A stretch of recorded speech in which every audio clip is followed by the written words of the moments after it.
Toujours en première ligne, drapeau français en tête, les femmes ne cesseront de manifester leur volonté. Ainsi, en 1966, la résidence du président comorien en visite à Mayotte est bombardée de cailloux au cri de « Vive la France ».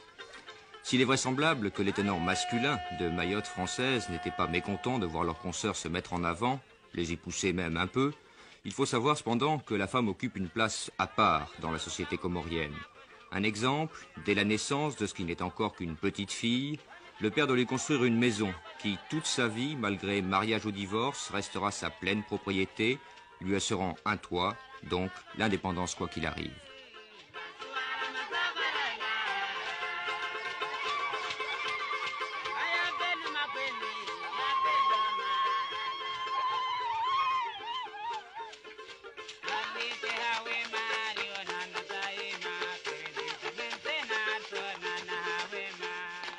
Aujourd'hui, les chefs historiques président encore aux destinées de Mayotte, mais quelques jeunes sont prêts à prendre la relève.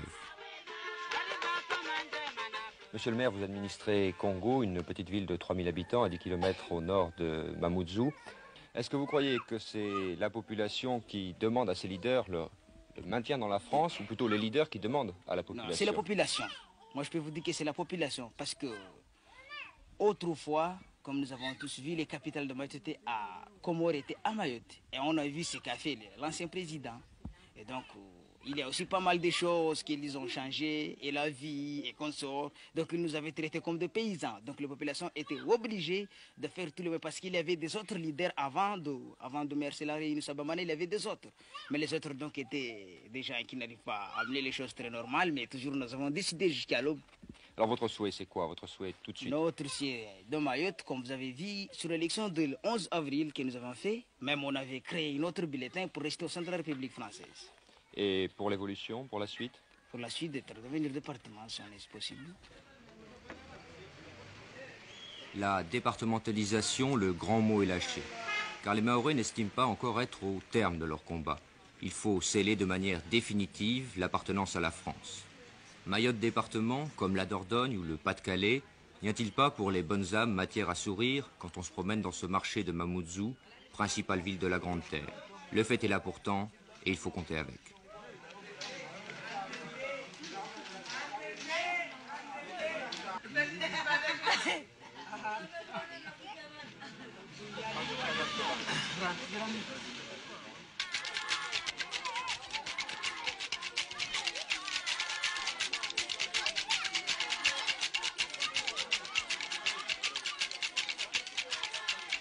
Aux dernières élections législatives, il y avait 2 candidats à la députation, 2 Mahorais qui auraient volontiers cédé leur place à un représentant métropolitain d'envergure nationale, ayant ses grandes et ses petites entrées au Parlement et dans l'administration.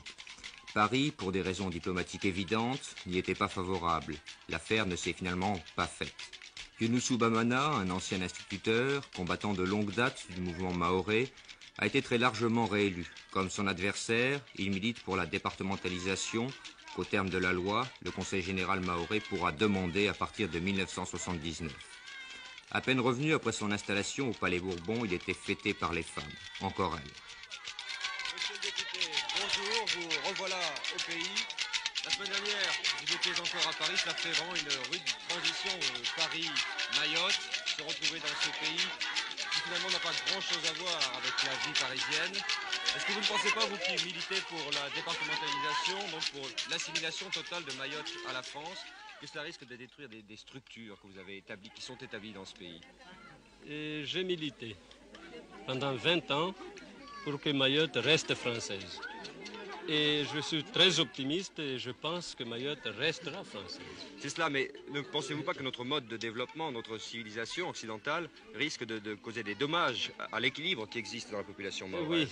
Oui, je comprends très bien. Et c'est pourquoi, à l'époque, je crois en 1976, j'avais estimé qu'il nous fallait non pas 3 ans d'essai, mais 5, pour que les Mahorais puissent voir comment fonctionne un département. Et les Mahorais du jour au lendemain ne soient pas dégoûtés de...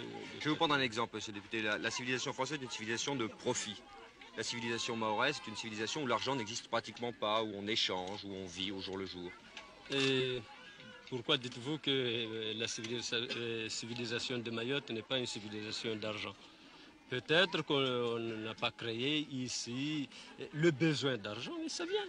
Et vous croyez qu'il faut le créer, que c'est bon de le créer? Pas tout de suite. Ça viendra, qu'on le veuille ou non. L'évolution se fera. Et vous ne croyez pas que ça va causer des dommages à la société, à Si l'équilibre? tout va doucement, bien calculé, en harmonie aussi bien avec les responsables métropolitains que les élus locaux, et les Mahorais, si les Mahorais participent pleinement, tout pourra réussir. Quand on se promène tout de même dans ces petits villages de Mayotte, on est surpris de ce mode de vie tranquille qu'ils ont. Et moi, je ne vous le cache pas, on a peur. Vous avez peur. Les Mahorais ont peur de quoi? De se développer, d'avoir une petite maison, de l'eau, l'électricité, à petite échelle évidemment. Qu'est-ce qui vous effraie? Qu'ils ont eu du mérite à demeurer français. La loi de 61 fixait l'unité des Comores, la déclaration de 73 qui prévoyait l'accession à terme à l'indépendance l'a confirmé. À Paris, on ne se passionnait pas pour la question, on penchait pour une décolonisation de l'ensemble. Vient le référendum de décembre 74, à Anjouan, Mohéli et la Grande Comore, 99% de oui en faveur de l'indépendance, à Mayotte, 63% de non. Le mouvement mahorais passe à l'attaque et organise remarquablement sa campagne. Il trouve au Parlement des alliés sûrs et agissants qui, après 6 mois de lutte, contraignent le gouvernement à accepter que le référendum scellant définitivement l'indépendance de l'archipel sera décompté île par île et non plus globalement. C'en est trop pour Ahmed Abdallah, pourtant partisan d'une étroite coopération avec la France. En juillet 75, il déclare unilatéralement l'indépendance. Mayotte renvoie chez eux les fonctionnaires comoriens, proclame son attachement à la France, attendra 1 an avant de se voir octroyer un statut, après avoir confirmé par 2 fois et à la quasi-unanimité sa volonté. Sapéré, le fief de l'opposition. N'oublions pas en effet qu'en 74, 63% seulement des Mahorais avaient dit non à l'indépendance. Il y avait donc des opposants. Monsieur Abdourakim, au moment de la déclaration unilatérale d'indépendance, vous étiez préfet de Mayotte. Auparavant, vous aviez appelé à voter contre le maintien de Mayotte dans l'ensemble français lors du référendum. Est-ce que je peux vous demander votre avis sur l'évolution de la situation 3 ans après? À mon avis, il n'y a pas trop de changement. Vous voyez, il n'y a pas de changement. Parce que nous avons demandé à voter l'indépendance, c'était dans l'amitié et la conscience avec la France. Et actuellement, on est dans un statut, je ne sais pas trop quoi. Ce n'est pas un statut autonomie interne comme on avait avant. Ce n'est pas un département, c'est une situation tout à fait hybride, quoi. Alors, à mon avis, je ne vois pas, il n'y a pas un changement notable. Est-ce que pour l'avenir, vous êtes tout de même toujours pour le retour de Mayotte dans l'ensemble comorien? Ah, bien sûr, oui. Oui. Je suis optimiste sur ce point. Parce que compte tenu de la position démographique de Comores, question des situations religieuses, tout ça, eh bien, je suis convaincu que dans l'avenir, dans un avenir plus ou moins proche, Mayotte réintégrera les autres îles.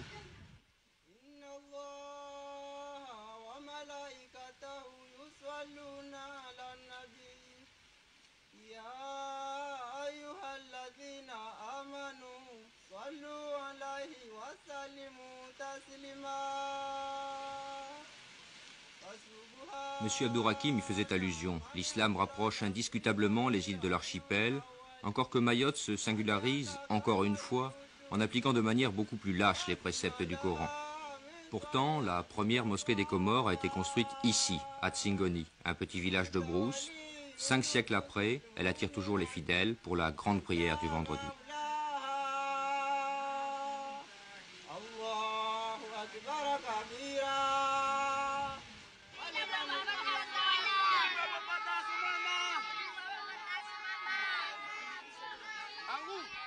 L'école coranique.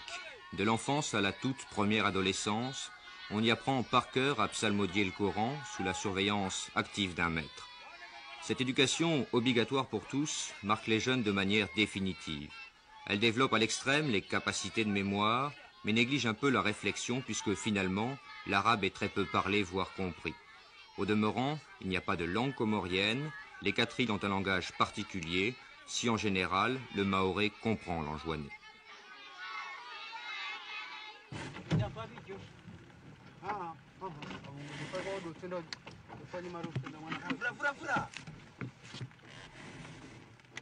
Entre la Grande Terre, où habite la majorité des 50 000 habitants de l'île, et la Petite Terre, à Dzaoudzi et Pamandzi, et qui accueille les services administratifs, le seul moyen de communication est le bateau. Des bacs rapides assurent un incessant balai, mais ces magnifiques boutres n'ont pas disparu. Adrien Giraud, est-ce que le développement économique de Mayotte correspond aux espoirs que vous aviez fondés? Le développement économique de Mayotte n'a commencé en réalité que depuis 2 ans. Parce que ce n'est que ces 2 dernières années que vraiment nous avons eu des crédits, mais les autres années, c'est-à-dire les 135 ans écoulés, nous n'avons jamais eu de crédit pour faire le développement économique de Mayotte. Est-ce que vous croyez que la population, dans son état actuel de développement, est apte à suivre ce choc qui risque d'arriver? Moi, je ne pense pas que c'est un choc parce que la population attend quand même, étant donné qu'elle a fait un choix fondamental en choisissant la France, que beaucoup de monde dénigre en disant que la France est impérialiste, la France est colonialiste. Je ne pense pas, parce que si les Mahorais ont choisi de rester avec la France, c'est parce que la France leur apporte d'abord la liberté, c'est quelque chose de très important pour les Mahorais, et que aujourd'hui nous constatons même que les mêmes personnes qui hier nous disaient que nous avons fait un mauvais choix, ces mêmes personnes viennent prendre refuge chez nous. Ceci, je vais dire, les Anjouanais, qui viennent en pirogue et qui risquent leur vie et viennent prendre refuge chez nous. Alors je crois que les Mahorais ont fait un très bon choix en choisissant la France. On dit que Mayotte, c'est 3 personnes, vous, Adrien Giraud, le sénateur et le député, 3 personnes qui en profitent et qui font Mayotte. Et de ce côté-là, je vous répondrai par une simple question. Est-ce que la France appartient à M. Chirac, à M. Mitterrand ou à M. Marchais?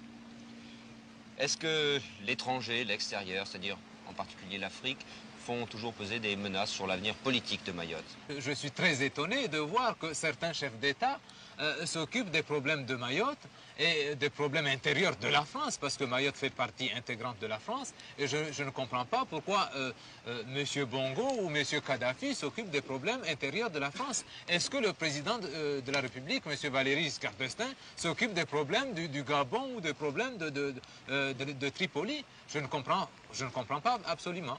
Plus près de vous, peut-on attendre une coopération avec les Comores, avec l'État des Comores? Ce n'est pas avec Mayotte. S'il y a coopération un jour, ça sera les Comores avec la France, parce que Mayotte appartient intégralement à la France. Ça fait partie intégrante de la France. Pour les leaders du mouvement mahorais, il n'y a donc pas d'alternative au maintien dans l'ensemble français. La politique passe donc aujourd'hui au second plan. La priorité, c'est le développement économique. Le développement économique, c'est celui de l'infrastructure. Tout y est à faire, car rien ne l'avait été. Depuis 2 ans donc, l'administration s'est attelée à la tâche. Imaginez qu'il y a 15 ans, il n'y avait pas, à Dzaoudzi et son km² mis à part, de route goudronnée à Mayotte. Qu'il y a 1 an, la Petite Terre seule avait l'électricité. Qu'il n'y avait rien pour stocker le carburant. Qu'il n'y avait pas de port et que les gros bateaux devaient décharger en rade. Incontestablement, la nouvelle situation de Mayotte va et permet déjà d'apporter des remèdes à ce sous-développement criant. L'administration, cette fois, paraît prendre les choses par le bon bout. Point de somptuaire, point de précipitation, du solide.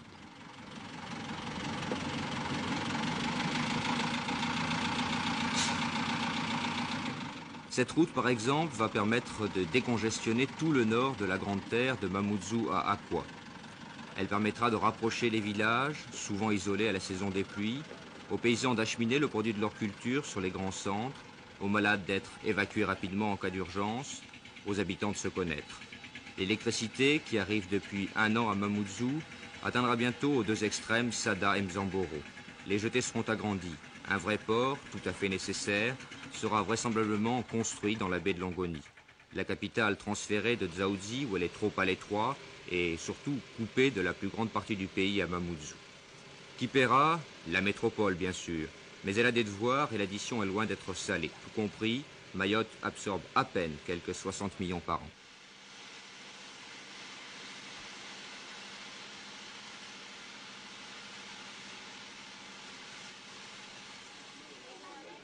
Un bouleversement dans la vie de la société mahoraise, assurément. La répartition de la manne n'est pas sans créer des rivalités entre les communes. On trouve que ça ne va pas assez vite. Alors il faut aller partout, expliquer et expliquer encore, comme le fait ici Younoussou Bamana à Kanikele, un petit village complètement isolé. Est-ce qu'on sent tout de même des progrès depuis 1 an et demi, 2 ans?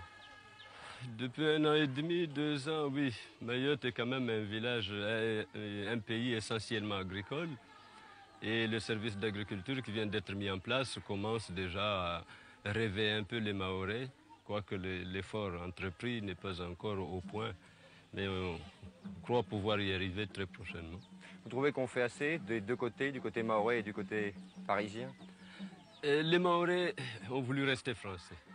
Mais j'avoue que les crédits, les demandes ne sont pas satisfaites. Mais dans certains secteurs, comme la santé par exemple, nous sommes assez contents. 500 mg de nilatine, répartis sur 5 jours. Il faut décidément beaucoup d'imagination pour concevoir que Mayotte est française depuis 135 ans.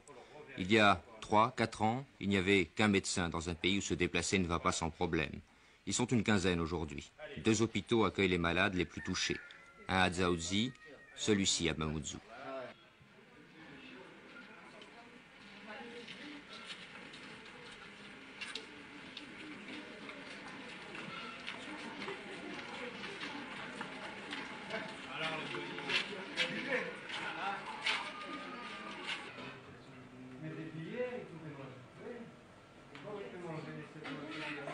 La grande nouveauté, le plus important certainement, c'est la médecine de secteur. L'île est divisée en 6 parties, un médecin résident y est installé, les habitants des villages de brousse ne sont plus isolés.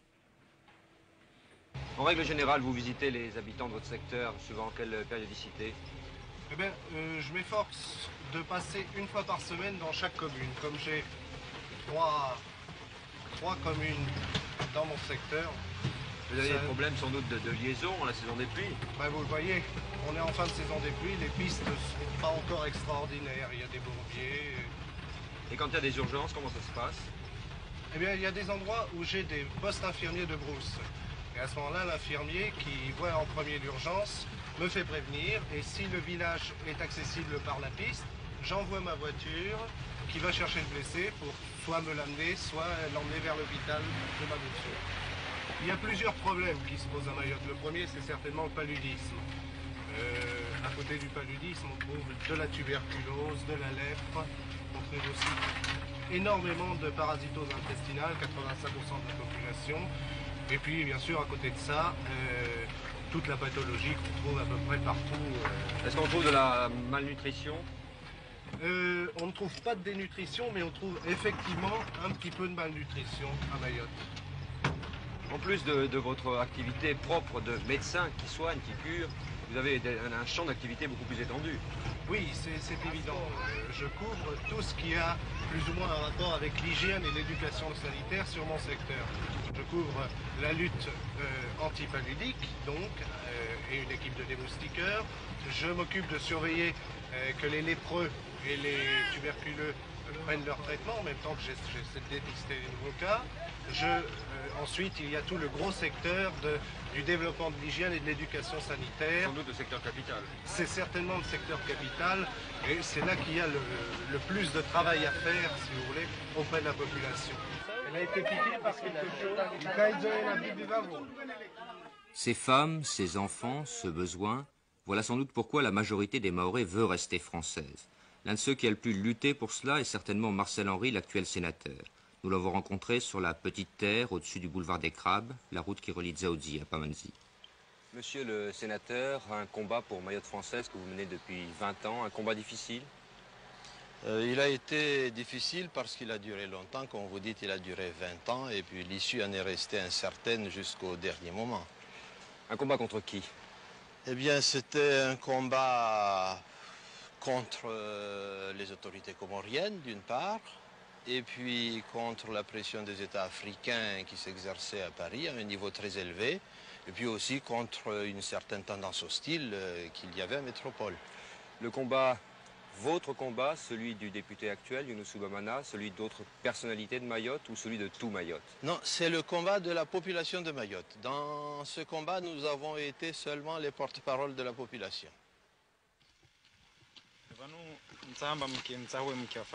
Vous, les Mahorais, vous avez voulu rester français. Que pensez-vous de cette question? Certes, on l'a vu au premier référendum de l'indépendance, 63% seulement des Mahorais avaient prôné le non. Depuis, les derniers scrutins l'ont montré, la population est quasi unanime. Majorité suspecte, pas tant que ça après tout, dans un pays aux structures si différentes des nôtres. Moi, je sais rien. GG. Nous avons voulu rester avec la France, mais je ne sais pas. C'est-à-dire on va attendre ce qui va se passer.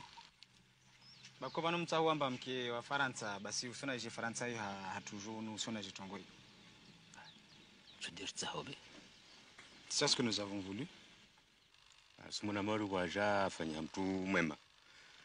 Je pense que depuis que la France est là, nous sentons que notre vie est libre. Nous avons voulu rester avec la France pour que notre pays soit développé. On est à peu près libre parce que on attend dire ce qui s'est passé dans les 3 îles comoriennes là-bas.